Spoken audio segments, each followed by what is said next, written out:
오직 예수 그리스도. 여기 제목을 이렇게 박아놨습니다. 오직 예수 그리스도. 원래 여기 뭐 있었는지 아세요? 네, 교회 있었는데 떼고 이제 교회 이름을 바꾼 건 아니고요. 바꿔도 될 것 같은데 오직 예수 그리스도 말씀 나누고 우리 함께 기도하겠습니다. 이제 제가 학교에서 아이들 대화하는 또 관계하는 기본적인 것이 상대방의 말을 듣는 경청이지 않습니까? 그러니까 믿는 자들 안에도 가정 안에도 이 경청에 대한 뭐 회사에서도 사회에서도 기업에서도 이런 훈련들을 많이 하더라고요.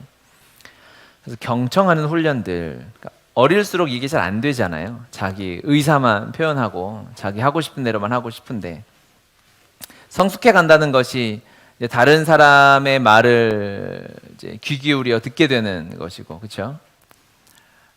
그런 경청의 훈련을 하면서 사람들이 말할 때 저 자신도 많이 돌아봤고, 내가 경청하지 못할 때가 제법 있구나라는 것을 알게 됐고, 경청의 원리들이 있구나. 그래서 우리가 다 알고 있는 것이지만 그것들을 이렇게 미국의 메러비안이라는 대학 교수가 정리를 해놨더라고요.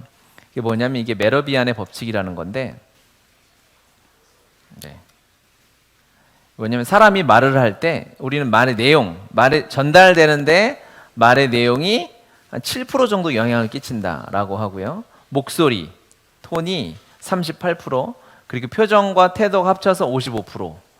그래서 7대 38대 55 이런 법칙을 내세웠는데 실험을 막 여러 단계로 해봤더니 실제로 그렇다는 거예요.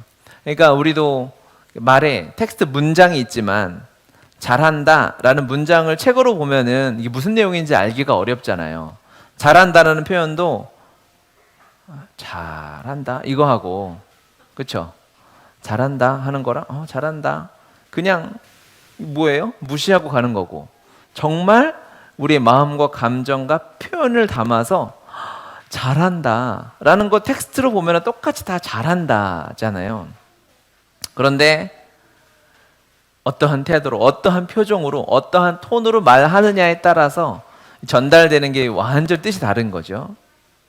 그렇죠? 이 의사소통, 말하는 것, 대화하는 것이 바로 이렇다라는 것입니다.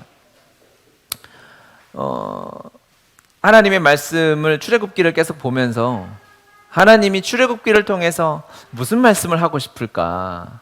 역사에 관한 이야기도 있겠죠. 그렇죠? 이스라엘을 구원한 하나님의 역사 이야기도 있겠지만 하나님의 표정과 톤과 태도와 배경을 살펴보았더니 하나님이 무슨 말씀 하고 싶으신지 알게 되었어요. 그것은 오늘 이 제목처럼 하나님은 출애굽기를 통해서 예수 그리스도를 말씀하고 싶으셨구나 라고 깨닫게 되었습니다. 너무 당연한 얘기인가요? 성경 전체는, 인류 역사 전체는 예수 그리스도를 나타내기 위한 조각들인 줄 믿습니다. 아멘. 하나님의 사랑을 생각해보고 하나님의 사랑을 묵상해보면 너무너무 지극히 당연한 일입니다. 하나님은 예수 그리스도 말고 이야기하실 리가 없어요. 왜냐하면 인간의 사랑은 이해가 안 되지만 하나님 아버지와 예수 그리스도의 완전한 사랑은 이게 우리가 다 이해할 수 설명이 안 되거든요. 단 한 번도 떨어지신 적이 없어요. 우리는 아무리 사랑한다 해도 시간이 지나면 어느 정도 떨어져 있어야 더 사랑하게 된다 이런 말들을 체험적으로 다 공감하면서 하게 되잖아요. 하나님과 예수 그리스도의 사랑은 그렇지 않죠. 완전한 연합으로 떨어진 적이 없어요. 멀어진 적이 단 한 번도 없어요. 완전한 하나님의 사랑으로 하나 되어 있으셨던 사랑인 것이죠. 그 완전한 하나님의 사랑, 깨어진 적이 없는 완전한 연합의 그 사랑이 하와의 타락으로 말미암아, 아담과 하와의 타락으로 말미암아 깨어지게 되었을 때 그 하나님의 사랑이 아들 예수 그리스도의 그 희생과 사랑과 헌신으로 드러나게 되었지 않습니까? 역설적에게도 인간의 타락이 하나님의 사랑이 얼마나 대단한지가 온 우주에 계시되는 사건이 되었어요. 할렐루야. 하나님 창세기에서 3장에서 이미 예수 그리스도의 이 원복음이 드러나자마자 하나님은 이 예수 그리스도의 사랑에 놀랍겠죠. 놀라실 수밖에 없어요. 그래서 모든 것에 있어서, 모든 역사에 있어서 예수님의 사랑을 자랑하려고 하실 수밖에 없습니다. 하나님의 사랑을 묵상하면 그래요. 역사를 써내려 간다면 1초도 빼놓지 않고 예수님을 자랑하고 싶으실 겁니다. 아멘. 출애굽기도 마찬가지예요. 출애굽기를 보면서 계속 예수님이 보이는 거죠. 이것이, 이 은혜가 우리 모두에게 임하길 예수님의 이름으로 축복합니다. 성경 어디를 읽어도 예수님만 보이는 거예요. 하나님은 우리에게 출애굽기를 왜 주셨느냐? 예수 그리스도를 발견하라는 거예요. 예수밖에 없다는 거죠. 주님은 그렇게 사셨고 주님이 우리에게 역사를 왜 허락하셨는가? 하나님의 사랑을 드러내시기 위함이다. 그것은 예수 그리스도를 나타내시기 위함이다 라는 것입니다. 1장 2장만 봐도 예수님을 자랑하고 싶은 하나님 아버지의 마음이 너무 노골적으로 드러나요. 그러니까 이거를 모른 척하거나 이해하지 못하면 안 됩니다. 첫 번째로 예수님이 태어나셨던 때와 이 출애굽 시대의 상황을 하나님이 놓으시고 그대로 똑같이 판박이처럼 깨닫게 하시려고, 계시해 주시려고, 예수 그리스도를 예표해 주시려는 흔적들을 오늘 조금 나눠보려고 해요. 첫 번째는 이스라엘이 종살이하고 있다는 것이죠. 지금 이스라엘이 애굽에서 종살이하고 있고 예수님이 태어나셨을 때도 로마의 압제 가운데 있었습니다. 똑같은 상황이죠. 그런데 그냥 종살이가 아니라 그 당시에 가장 강력했던 나라, 권세, 권력, 군대를 가지고 있던 초강대국의 강압 아래 종살이하고 있고 매여 있었다는 사실이에요. 하나님이 왜 일부러 그때를 택하셨을까? 이 세상에 애굽이 상징하는 것이 무엇입니까? 세상 권세의 가장 강함이죠. 로마가 상징하는 것이 무엇이겠어요? 이 세상 권세, 나라 힘의 가장 강력함 아니겠습니까? 그 가장 강력함, 세상 힘의 풀파워, 그 앞에서 하나님의 뜻이 이루어지고 비교가 당연히 안 되는 것이지만 세상 나라의 엄청난 힘과 하나님 나라의 이 권세가 부딪혔을 때 얼마나 세상의 힘과 권세와 권력이 보잘것없는가를 모세 사건을 통해서, 그리스도 사건을 통해서 하나님께서 드러내시기 위함인 줄 믿습니다. 여러분이 훨씬 강합니다. 여러분의 나라가 훨씬 강합니다. 비교하는 것 자체가 부끄럽고 창피한 일입니다. 그렇죠? 아무것도, 하나님 나라에 비하면 아무것도 없는 거예요. 자, 아프리카의 불쌍한 나라하고 지금 우리나라하고 어느 나라가 더 잘 사니 비교하는 것 자체가 부끄러운 일 아니겠어요? 비교가 안 되게 많은 것을 가지고 있기 때문에 하나님 나라를 살고 있는 여러분이 강합니다. 우리나라가 셉니다. 그걸 기억하셔야 돼요. 출애굽기 14장 13절에 보면 모세가 백성에게 이르되 너희는 두려워하지 말고 가만히 서서, 같이 읽겠습니다. 여호와께서 오늘 너희를 위하여 행하시는 구원을 보라. 너희가 오늘 본 애굽 사람을 영원히 다시 보지 아니하리라. 아멘. 가만히 서서 하나님의 구원을 보라. 우리가 너무 아는 사실인데요, 잊고 살 때가 너무 많아요. 세상엔 작은 것에 막 쫄고, 그쵸? 낙심하고 낙담하고 답답해할 때가 많다는 것입니다. 여러분, 그러지 마십시오. 하나님의 나라는 비교가 안 돼요. 일부러 하나님께서 그때 살게 하신 거예요. 그래서 왜 이때 우리가 이 대한민국에 하나님이 우리를 살게 하셨을까 생각해 보는데, 어떻게 보면 역사상 너무너무 타락한 시대, 너무너무 음란한 시대, 너무 돈에 사로잡혀서 살고 있는 시대를 살고 있지 않습니까? 때로는 야, 이게 될까 싶을 때도 있고요. 그리스도인으로 살아가는 것이 너무 사회는 변하지 않는 것 같고 정말 계란으로 바위 치는 것 같을 때가 있을 때가 있어요. 그렇죠? 하지만 하나님이 가만히 서서 하나님의 구원을 보게 하시기 위함이구나.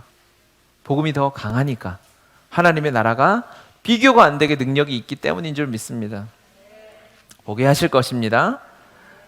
너희가 오늘 본 애굽 사람을 다시 보지 아니하리라 말씀하신 것처럼 세상에 우리를 억누르고 힘들게 하려는 그것들 앞에서 하나님이 엄청난 승리를 우리에게 허락하실 줄 믿습니다. 두 번째 또 공통점이 있다면 바로 영아 살해 지시를 내렸다는 거예요. 우리가 지난주 이번 주 읽었던 것처럼 이 바로가 두려워졌죠. 바로 지난주 설교 제목처럼 이 백성 이스라엘이 많고 강하도다. 어리석은 이 바로가 어쨌든 하나님의 엄청남을 깨달았어요. 그리고 나서 명령을 내리죠. 유대인들의 태어나는 남자 아기는 모두 다 죽이라고 살해 명령을 내립니다. 근데 너무 똑같게 데칼코마니처럼 겹치듯이 예수님 때에도 똑같이 헤롯이 명령하지 않습니까? 유대인들은 아이들을 3살 이하 아이들을 다 죽여버려라 라고 명령하죠. 세상은 두려워하고 있어요. 하나님의 구원을 두려워하고 있습니다. 하나님의 역사하심이 드러났을 때 사단이 취하는 전략은 예나 지금이나 똑같은 거예요. 다음 세대를 말살하려는 정책을 쓰고 있구나. 이 전략과 계략을 가져오고 있구나 라는 것을 우리가 알 수 있죠. 똑같습니다. 사단의 지혜라는 것이 세상의 지혜라는 것이 언제나 똑같아요. 역사가 반복된다는 말이 있는데 맞습니다. 아마 지금도 동일하게 그리스도께서 다시 재림하는 이때에 사단이 한국교회와 우리 그리스도인들을 무너뜨리는 이 전략을 계략을 무엇으로 쓸까? 똑같이 아마 다음 세대를 죽이려는 전략을 쓸 것입니다. 실제로 죽일 필요가 없죠. 그들의 영이 죽게 만들면 되는 것이죠. 그 얘기는 무엇일까요? 아이들의 마음에, 그리스도인의 마음에, 우리의 믿음의 다음 세대의 마음에 예수님으로 꽉 차야 하고 예수 그리스도로 충만해야 하는데 다른 것들을 심어주는 거예요. 그거면 되는 거죠. 다음 세대 아이들이 무엇을 바라보고 가고 있습니까? 지금 이 나라에서 좋은 대학, 성적 학벌 아니겠어요? 우리 10대, 20대들이 지금 비트코인 이런 돈에 빠져가지고 헤어나오질 못하고 있죠. 지난주에 뉴스 중에 저도 처음 보는 기사를 접했는데 여러분 비트코인 하시는 분 있어요? 대표로 한 번만 체험하게 해볼까요? 이게 뭐 좀 폭락을 거듭한다 이렇게 하는데 그게 이제 비트코인 투자 이런 거래소 회사에서 에버리지 100이라는 제도가 있다 그래요. 제가 100만 원을 가지고 무슨 코인을 산다고 투자를 하면 그 회사에서 대출을 100배를 해주는 거예요. 그래서 100만 원을 넣으면은 너는 1억 원을 가지고 투자할 수 있는 것처럼 해주는 거죠. 그러면 1%만 올라요. 100만 원이 만 원만 돼도 그러면 저는 바로 2배를 얻는 거예요. 200만 원이 되는 거죠. 제 돈이. 나머지는 갚고. 대신 1%만 떨어져도 제가 투자했던 100만 원은 사라지는 거예요. 여기에 빠져서 10대, 20대, 30대 이 젊은 사람 돈의 우상이 돼가지고 순식간에 다 수십억 빚쟁이가 되게 되었다는 것이죠. 미국에서도 엄청나게 많이 있었고 우리나라 사람들이 미국에 투자를 많이 해가지고 실제로 이런 일이 벌어졌다는 거예요. 또한 하나님의 꿈을 꾸지 않고 하나님을 믿음으로 바라보지 않고 무엇을 하고 있느냐? 그냥 이 세상이 두렵고 미래가 두려우니까 그냥 안정적인 직장, 편안하게 돈을 주는 그 일을 찾아가고 있는 거예요. 우리나라처럼 공무원이 나쁘다는 게 아니라 공무원 시험에 올인하고 있는 젊은 세대는 없다. 이런 기사가 있더라고요. 그래서 기사를 보면 2020년 작년 7급 지방직 7급 임용 경쟁률이 69대 1이었대요. 그러니까 거의 4만 명 정도가 지원을 했는데 이 기사의 이 내용을 평론하면서 그래도 이때는 양호했다 이렇게 하더라고요. 왜냐하면 5년 전에는 125대 1이었어요. 왜? 하나님 공무원 될 수 있죠. 하나님이 기도하면서 인도해 주셔서 부르심을 따라 할렐루야죠. 그곳에서 하나님의 뜻을 따라 일하는, 부르심을 따라가는 믿음의 사람들이라면 문제가 없지만 왜 하겠습니까? 내일이 두려우니까 잘리지 않을 그냥 안정적인 곳만 따라가는 세대가 이 세대가 된 것이죠. 또 외모 지상주의, 예쁘고 날씬하고 얼굴 하얗고, 제가 컴플렉스가 있어서 이런 말 하는 게 아니라 시간 지나면 다 이렇게 돼요. 저주하는 게 아니라 우리나라가 전 세계 최고의 실리콘밸리가 우리나라 저 신사동에 있다고 얘기를 하더라고요.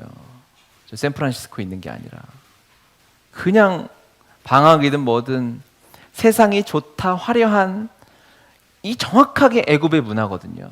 정확하게 바벨론의 문화거든요. 그것을 따라가는, 그것으로 다음 세대를 말살하고 사라지게 하려는 공격이 동일하게 임하고 있다는 것입니다. 왜 그럴까? 주님이 다시 오실 때가 되었기 때문입니다. 바로도 동일하게 영아살이를 지시해서 다음 세대를 사라지게 하려고 하지만 바로의 계산은 굉장히 철저했을 것입니다. 자신들이 그 큰 권력을 가지고 있고, 하지만 바로의 계산에서 세상의 지혜와 계산이라는 것은 보잘것없습니다.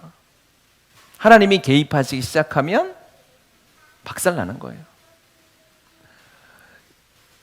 이것에 대해서 쓴 어떤 교수님이 바로의 계산은 탁월했다. 하지만 한 가지가 빠져 있었다. 그것은 바로의 계산에는 하나님이 빠져 있었다. 이런 말을 하더라고요. 바로가 아마 철두철미하게 자기의 나라의 미래를 계획하고 애굽에 어떻게 하면 더 유대인들을 종으로 쓰면서 큰 나라를 만들 수 있을까 생각했을지 몰라도 거기에 빠져 있는 것이 무엇이었냐면 예수 그리스도였던 거예요. 하나님 아버지의 계획이었던 것이죠. 결국 이것을 방해하는 방해자가 자기의 딸이 될 줄 어떻게 알았겠습니까? 정말 아이러니한 것이죠. 결국 바로의 딸, 그 공주가 이 모든 계획을 수포로 만든 거 아니겠어요? 세상의 지혜는 보잘것없어요. 세상에 가진 자들, 세상의 권력들, 세상이 좋다고 하는 것들은 아무 능력이 없습니다. 이것을 하나님께서 어떻게 믿음의 사람들이 승리하게 하셨는가? 그것은 이제 모세의 어머니 요게벳이 했던 행동을 보면 알 수 있죠. 아이를 낳는데 우리가 읽었던 말씀에 2절에 보면 그 여자가 임신하여 아들을 낳으니 그가 잘생긴 것을 보고 석 달 동안 그를 숨겼으나, 이렇게 돼 있어요. 이게 실제로 모세가 비교적으로 상대적으로 잘생겼다 이런 표현이 아닌 건 아시죠? 여기서 또 그래 나는 못생겨서 하나님 이렇게 하셨나 보다 이렇게 비관하지 마시고, 부모가 보기에 귀하지 않은 자녀가 어디 있겠습니까? 부모가 보기에 너무 귀한 거예요. 그래서 이 아이를 석 달 동안 끌어안고 있는 거죠. 목소리가 너무 우는 게 우렁차고 이제 숨겨도 숨길 수가 없을 때가 석 달이 되니까 어쩔 수 없이 이제 자기 품에 안고 있을 수가 없어서 이제 나일강에 내놓아야 하는 거예요. 그 석 달 동안 이 요게벳이 어떻게 모세를 끌어안고 있었을까요? 얼마나 기도했을까요? 얼마나 하나님께 부르짖었을까요? 그렇죠. 왜? 이 아이는 곧 내 품에서 떠나야 될 때가 오기 때문에. 품에 있는 동안 요게벳이 했던 것은 뭐 영어를 가르쳤습니까? 뭘 가르쳤습니까? 능력을 돈을 줬겠습니까? 아무것도 필요 없어요. 오직 기도였어요. 하나님이 주신 믿음의 유산은, 믿음의 유업은, 우리의 다음 세대와 여러분에게 맡겨주신 직장과 사업은 오직 기도로만 잘할 수 있고 기도로만 한 걸음 더 나아갈 수 있는 것입니다. 할렐루야. 하나님이 내 품에서 언젠가는 떠나게 하실 때가 있어요. 자녀가 나왔지만 동일하게 우리 삶의 전 영역에 적용할 수 있는 거예요. 지금 하나님이 네 거야, 너의 가족이야, 너의 부모야, 너의 자녀야, 너의 사업이고 너의 직장이야, 너의 친구들, 사람들이라고 주신 것들, 나에게 맡겨주신 것 같은 것들, 여러분 이때 우리가 해야 할 것은 기도입니다. 떠날 때가 와요. 그때를 준비해야 되는 것입니다. 오직 기도로 무장시켰던 거예요. 포기하듯이 나일강에 아이를 내놓았을 때 그 요게벳의 마음이 어땠겠습니까? 완전한 절망이었죠. 이제 그 눈물과 그 슬픔과 그 아픔을 어찌 해결할 수 있겠어요?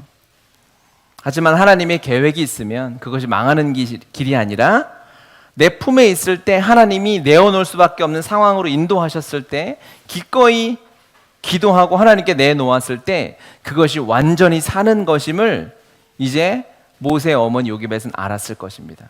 그리고 모세를 품에서 키울 때 어떻게 키웠을까요? 그 바로의 왕궁에서 정말 하나님의 사랑에 몰입해서 키우지 않았겠어요? 생각해 보세요, 여러분. 그렇죠? 그 아이를 키우는데 하나님 앞에 나일강에 내놓았어요. 이제 내가 할 수 없어서 다 포기하듯이 내놓았는데 그 아이의 신분이 그 전까지는 내 품에 안고 있을 때는 언제 죽여도 할 말 없는 가장 불안한 신분이었어요. 모세가 유대인이니까. 내놓았더니 바로의 딸이 돼서 가장 안전한 신분이 됐어요. 누가 바로의 딸의 아들을, 공주의 아들을, 왕자를 잡을 수 있겠습니까? 그렇죠? 사람들이 물어보는 거예요. 엄마를 닮았을까요, 모세가? 성경에 나오진 않아요. 유모가 데리고 다니는 딱 보는데 왕국에서 자라는데 유모를 너무 닮은 거죠. 그래서 당신 아들 아니야? 이거 당신 사업 아니야? 이거 당신 직장 아니야? 라고 물어보는데 거기서 맞아 내 아들이야 라고 하는 순간 거기 죽는 거예요. 내 아들은 아니야. 이거는 왕의 자손이야 라고 고백할 수밖에 없도록 만드는 것이죠. 그러면 사는 거예요. 여러분의 자녀가 여러분의 자녀인 순간은 큰일 나는 거예요. 이제 죽는다는 표현까지는 안 할게요. 여러분의 사업장이 여러분의 것인 순간 그럼 안 돼요. 표현을 잘해야지 또. 내가 맡길 때 내 거 아니야. 하나님 거야. 가장 안전한 신분이다. 모세를 엄마 품에 안고 있을 때는 이보다 불안할 수는 없었어요.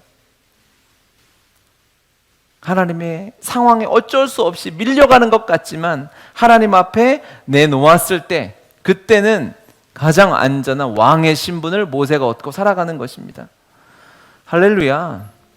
하나님 여러분에게 주신 것은 우리의 자녀는 여러분이 양육해야 할 여러분의 순원들은 우리가 품고 기도해야 될 그 영역들은 내 것이라고 여기는 순간 안전할 수 없어요. 내 뜻, 내 계획대로 되지 않으면 내가 화가 나는 거예요. 하지만 하나님 아버지 앞에 내놓았을 때 세상이 어찌할 수 없는 가장 강력한 신분을 가지고 하나님의 구원의 도구로, 구원의 징검다리로 예수 그리스도가 오시는 지름길을 내는 자로 쓰임받게 되는 줄 믿습니다.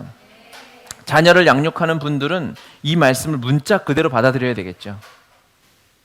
내 품에 있는 동안 오직 기도밖에 없다. 다른데 신경 다 끄고 오직 말씀과 기도로 내 품을 떠나가니. 요즘에 자녀들이 언제 부모 품을 떠나가나요? 결혼하면 떠나가나요? 아니죠. 사춘기 되면 떠나가는 거예요. 자녀가 부모 품에 있을 시간이 길어야 13년, 15년이죠. 그동안 무엇을 할 것인가? 좋은 것을 경험하게 하고 많은 것을 좋은 것을 해주고 뭐 영어 유치원을 보내고 다 쓰잘데기 없는 일입니다. 오직 말씀과 기도로 부모가 살아내는 거예요. 그리고 그것을 위해 그 모습으로, 그 리더로, 그 모델로 살아내는 것이죠. 하나님이 여러분에게 맡겨주신 직장과 사업, 재정, 시간, 이거 모든 영역에서 마찬가지입니다.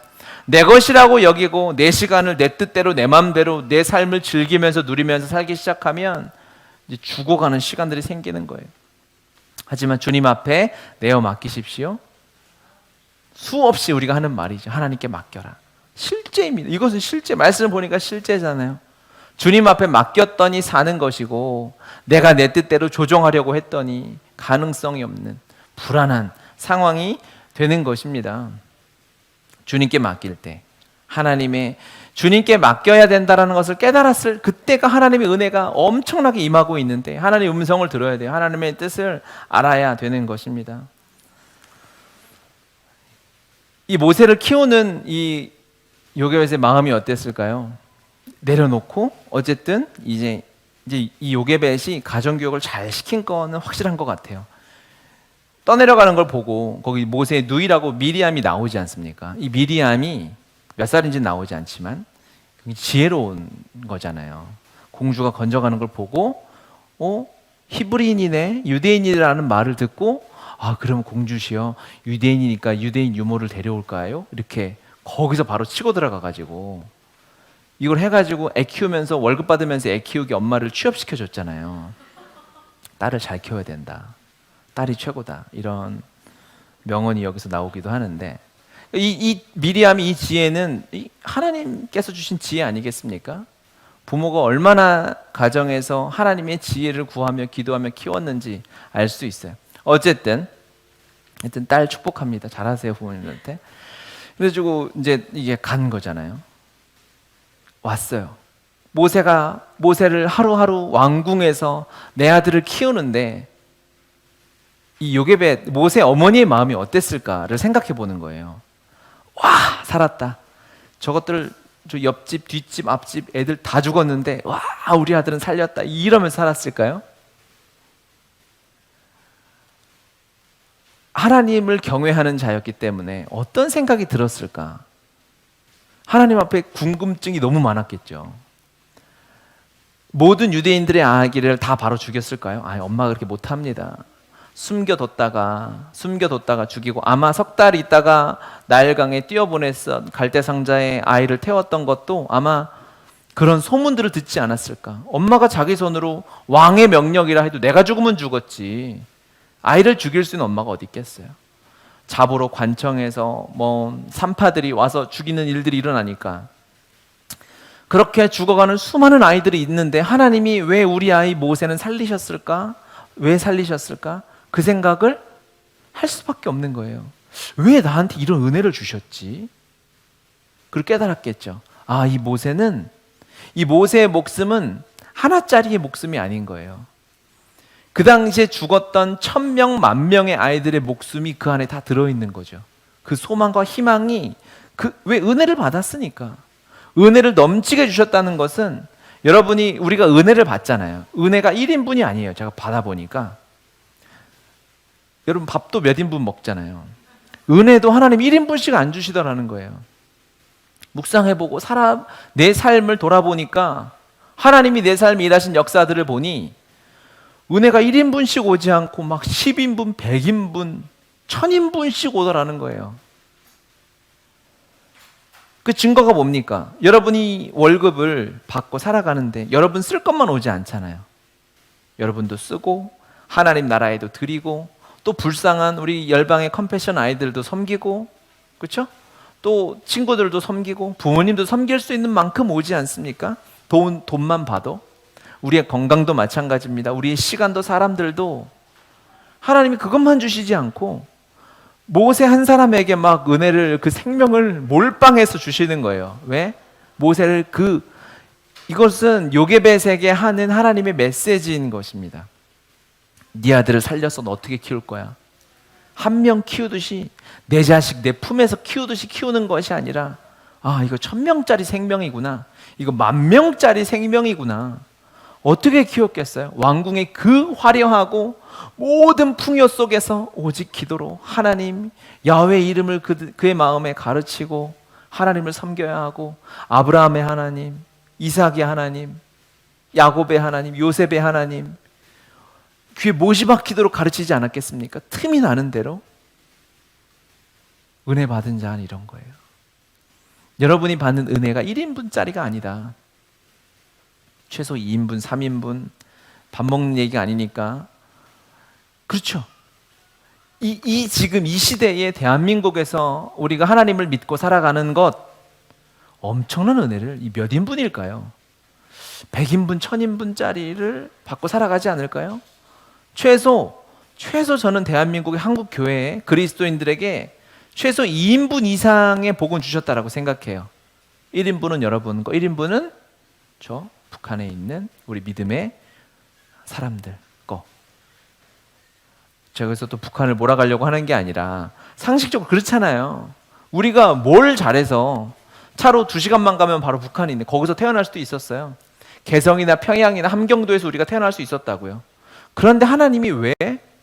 이유를 알 수 없어요. 그냥 은혜였어요. 은혜는 우리를 이곳에 태어나게 하시고 살게 하셨다는 것이죠. 그러면 받은 은혜를 우리가 어찌해야 할까요? 하나님의 은혜를 받고 자라는 여러분의 다음 세대는, 우리의 자녀들은 어떻게 키워야 될까요? 모세처럼, 요게벳이 모세를 키우듯이, 야, 너는 너 혼자 잘 먹고 잘 사는 걸로 끝나면 안 돼. TV에서 뭐 어떤 인터뷰 같은 거 보면 자녀들이 어떻게 컸으면 좋겠습니까? 막 이런 거 보면, 그냥 근심 걱정 없이 자기 집 하나 가지고 이런 평범한 삶을 살았으면 좋겠어요 라는 말들을 종종 하는 걸 접할 수 있어요. 동의가 되세요? 저는 동의가 전혀 안 돼요. 동의가 되는 모양인데 그러면 안 되죠. 여러분 제 편이죠? 그들 편 아니죠? 우리 그리스도인들은 그렇게 살 수 없어요. 그냥 평안하게 노후를 보장해서 여행 좀 다니고 좋은데 좋은 거 맛집 찾아다니면서 적당히 살아가는 인생 아니고, 이 나라와 민족을 살려야 되지 않겠습니까? 우린 복음을 받았는데, 복음은 최소한 복음은 몇 인분짜리예요? 열방을 다 살리고도 남음이 있는 복음이다. 할렐루야. 여러분이 지금 알고 있는 예수님만큼만 전해져도 온 열방이 다 구원받고도 남음이 있어요. 할렐루야. 아멘. 아멘이죠. 아멘. 여러분의 회사를 하나님이 여러분의 양육하고 이끌어가야 할 터전으로 맡겨주셨어요. 무엇을 꿈꾸십니까? 여러분의 직장에서 무엇을 꿈꾸십니까? 가정에서 무엇을 꿈꾸세요? 그냥 돈 걱정 없이 잘 흘러가면 좋겠다. 직원들 월급이나 빠지지 않고 주면 좋겠다. 감사한 일이지만 그 정도 수준에서 머물 수 없다. 왜 그 정도 수준의 꿈을 꾸고 만족해 하느냐? 우리에게 주신 은혜는 1인분짜리 한 사람 두 사람 살리고 마는 것이 아니라 하나님 나라의 영광을 위하여, 영혼 구원을 위하여, 열방의 회복을 위하여 주님이 우리를 부르셨고 그것들을 위하여 은혜를 주신 줄을 믿습니다. 아멘. 아멘. 아멘이죠. 아멘. 그래서 우리에게 주신 이 사랑과 은혜가 너무 큰 거예요. 그것을 바라봐야 됩니다. 이 사랑이 얼마나 큰 것인지, 그냥 내 안에 가둬두고 끝날 수 있는 것인가, 아니면 이것이 복음의 속성상, 하나님의 사랑의 속성상 나로 말미암아 다른 곳으로 흘러갈 수밖에 없는 것인가를 우리가 잘 봐야 할 줄 믿습니다. 보셔야 됩니다. 바로의 계획은 그랬지만 결국 이 바로의 계획이 통하지 않고, 바로 이 세상의 지혜의 틈이 어디에서 났냐면 이 산파였죠. 가장 가까이 있는 자기의 공주였죠. 연약하고 능력이 없고 가진 것이 없는 것 같은, 별로 할 수 있는 것이 많지 않은 것 같은 이러한 산파들, 그들이 왕의 명령을 거역하고 하나님의 뜻이 나타나는데 쓰임받게 된 거예요. 예수님의 때도 동일한 장면이 나오죠. 그때도 누가 헤롯에게 찾아와요. 누구죠? 동방의 박사들이 찾아오잖아요. 헤롯에게 와서 여기 메시아가 그리스도가 태어날 것 같은데, 그랬더니 헤롯이 박사들에게 얘기하죠. 태어나면 좀 나한테 알려줘라 라고 얘기를 합니다. 어쩜 이렇게 출애굽기와 마태복음이 똑같을 수 있을까요? 그렇죠? 아이를 태우면 다 죽여라. 헤롯이 동방 박사들에게 왜 그랬겠어요? 죽이려고 하는 거죠. 아이를 죽여야 되니까. 어디 구석에 산골에 숨어 있으니까 어떻게 할 수 없으니까 박사들 한 사람이라도 정보를 수집해가지고 죽이려고 했던 거 아닙니까? 마태복음 2장 7절 8절 같이 한번 읽어볼까요? 이에 헤롯이 가만히 박사들을 불러 별이 나타난 때를 자세히 묻고 베들레헴으로 보내며 이르되, 가서 아기에 대하여 자세히 알아보고 찾거든 내게 고하여 나도 가서 그에게 경배하게 하라 라고 합니다. 거짓말이죠? 죽이려고 했던 거죠? 근데 박사들도, 헤롯은 그 지역의 왕이잖아요. 큰 권력을 가지고 있고 정치적으로 대단한 술수를 썼던 헤롯 대왕 아닙니까? 그 무서운 이 왕의 명령을 그냥 가벼이 거역하고 자기네들만 경배하고 자기 왔던 대로 돌아가죠. 여기서도 헤롯의 계획이 틀어지는 거죠. 하나님이 쓰시는 통로가 우리가 읽었던 산파들처럼, 그렇죠? 이 이름 알 수 없는 동방 박사들처럼 대단한 사람, 뭐 신학 박사나 무슨 선교사나 성경을 달달달 외우는 어떤 목회자를 써서 하나님이 일하시는 게 아니라 하나님이 일하시는 통로를 보니까 뭐 산파들, 뭐 동방 박사, 세상의 한복판에 살고 있는 바로의 딸, 이런 사람들을 통해서 하나님이 일하시더라는 거예요. 결국 그리스도께서 다시 오시는 이 마지막 때에 하나님 누구를 통해서 일하실까? 이런 자들이 아닐까 싶습니다. 어떻게 보면 세상에서 무명한 자 같으나 우리가 금요일에 찬양하면서 큰 은혜를 받았는데, 세상에서는 정말 무명하고 아무도 몰라주는 것 같지만 하나님 나라에서는 정말 유명하고 하나님 나라의 권세와 능력을 가지고 있는 그런 자들을 통해서 하나님이 일하시지 않을까 하는 묵상을 해보게 되는, 깨달음을 얻게 되는 것이죠. 여러분이 하나님의 이 복음이 흘러가는 그 과정 가운데, 통로 가운데 있다는 것을 믿으시길 바랍니다. 아멘. 이 3파를 설명하는데요, 지난주 봤던 말씀이죠. 1장 20절 21절 같이 한번 읽어보겠습니다. 하나님이 그 산파들에게 은혜를 베푸시니 그 백성은 번성하고 매우 강해지니라. 그 산파들은 하나님을 경외하였으므로 하나님이 그들의 집안을 흥왕하게 하신지라. 아멘, 아멘, 아멘. 하나님의 복이 임하는 방법, 하나님의 축복이 임하는 방법은 여호와 하나님을 경외하는 것입니다. 여호와 하나님을 경외하는 자는 사람을 두려워하지 않는 것이죠. 하나님을 두려워하는 자는 사람을 두려워하지 않고, 사람을 두려워하는 자는 하나님을 두려워하지 않는다 라는 진리를 우리가 알고 있습니다. 어찌 보면 나약한 자들 같지만, 어찌 보면 뭐 산파가 무슨 힘이 있고 지혜가 있는 줄은 알 수 없지만, 하나님께서 그들을 통해서 일하시고 하나님의 역사하심이 드러나게 되는 줄 믿습니다. 복음의 역사가 마찬가지였어요. 마리아와 요셉도 뭐 대단한 사람들이 아니었잖아요. 12제자 뭐 자랑할 것이 있었겠습니까? 하지만 그들이 오직 예수님만 바라보고 예수님과 함께 살아갔을 때에 그들을 통하여 하나님이 이 말씀 그대로 그들의 집안을 흥왕하게 하셨다 라는 말이 실제로 다 이루어졌습니다. 하나님께서 흥왕하게 하시는 형통의 역사가 여러분의 삶 가운데, 가정 가운데 있으시길 바랍니다. 아멘. 있으셔야 합니다. 꼭 있어야 돼요. 그 일을 위하여. 왜? 우리가 그 과정 가운데 하나님이 주시는 100인분, 1000인 흥왕하게 된다는 것은 1인분짜리만 오는 게 아니라 2인분, 10인분, 1000인분짜리 은혜가 임한다는 거 아니겠습니까? 여러분, 복음을 가진 열방을 바라보고 북한을 바라보고 있는 여러분들이 흥왕케 되어야 됩니다. 사실은 그렇게 될 수밖에 없습니다. 그 흥왕케 되는 역사가 내 삶에 잘 이루어지지 않는다면, 무언가 약간 지금 톱니바퀴가 맞지 않는 것 같다면 돌이킬 수 있는 방법은 똑같아요. 하나님을 경외하는 것, 하나님의 사랑을 깨닫는 것, 오직 예수 그리스도께로 내 인생의 초점을 맞추는 것입니다. 같이 한번 읽어볼까요? 그러나 하나님께서 세상의 미련한 것들을 택하사 지혜 있는 자들을 부끄럽게 하시고 세상의 약한 것들을 택하사 강한 것들을 부끄럽게 하려 하시며. 아멘, 아멘, 아멘. 하나님은 이 원리를 이 세상의 기준으로는 미련해 보이는 것, 약해 보이는 것들을 하나님이 쓰시는 거예요. 하나님의 강함이 드러나게 됩니다.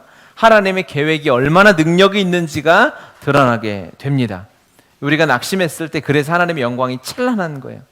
우리가 상처받았을 때, 더 이상 안 될 것 같을 때, 이제는 내 품에 아이를 안고 있을 수 없을 것 같을 그때가 하나님의 놀라운 능력이 나타나는 때인 줄 믿습니다. 내 힘으로 가정을, 회사를, 내 삶을, 재정을 이끌어갈 자신이 없을 그때가 다 된 거예요. 그때가 하나님의 때인 줄 믿습니다. 그때 우리가 이제 알 수 있는 것, 처음에 읽었던 말씀처럼 어떻게 보면 출애굽기를 요약하는 요절과 같은 말씀인 거죠. 14장 13절에 너희는 두려워하지 말고 가만히 서서 여호와께서 오늘 너희를 위하여 행하시는 구원을 보라. 너희가 오늘 본 애굽 사람을 영원히 다시 보지 아니하리라. 할렐루야. 하나님을 경외하시기 바랍니다. 하나님을 두려워하십시오. 오직 예수 그리스도만이 여러분의 삶에 남게 하십시오. 예수님만을 가르치시고 예수님으로만 살아내시길 바랍니다. 그때 세상이 알게 될 거예요. 세상이 찬양하게 될 거예요. 세상이 박수치게 될 거예요. 하나님이 진짜구나. 여호와를 경외하는 자의 삶이 이렇게 흥왕하게 되는구나. 깨닫게 하는 증인으로 우리가 살아나게 될 줄 믿습니다. 아멘. 그래서 우리의 기도도 달라지는 거죠. 1인분짜리 은혜만 받은 자가 아니라 큰 은혜 받은 자답게 기도의 지경이 넓어지는 것입니다. 기도의 몫이 커지는 거예요. 기도의 부담도 한편으로는 그래서 많아질 수 있는 거죠. 사실은 당연한 것입니다. 받은 것이 많기 때문에 기도의 의무도 큰 것이죠. 그만큼 누리는 복은 말할 수 없이 넘쳐나게 될 줄 믿습니다. 그것들을 보시면서 이제 내일 모레 우리 6월이 시작되는데 몇 갑절의 은혜를 받고 살아가는 6월 되시길 예수님의 이름으로 축복합니다. 우리 함께 찬양하고 기도했으면 좋겠습니다.